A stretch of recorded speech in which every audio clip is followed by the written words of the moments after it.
Muskegon County, another hard-hit area, and was one of the first to see these storms pass through. So we've seen dozens of photos and videos from our viewers. We're talking trees down and even power lines knocked over, power out to many of those customers. 13 on your side's Aaron Sullivan live for us there now. Aaron, you've been there since about 3 this morning, and you've had a really good chance to see a lot of damage. What have you seen so far?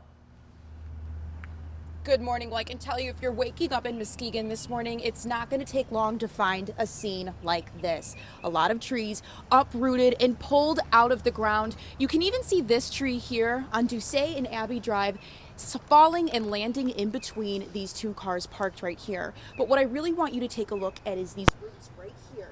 The fact that these were snapped and pulled up from the ground, and you can even see on the other side, some of that grass is still intact with the soil on this tree, and it's really just unbelievable to be here up close and to see these roots in the ground completely torn out of the ground and snapped, again, falling into the street.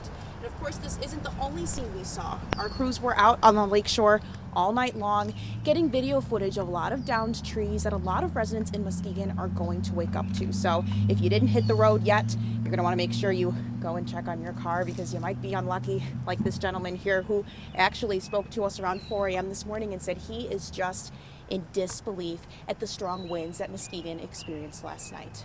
For now in Muskegon, I'm Aaron Sullivan, 13 on your side.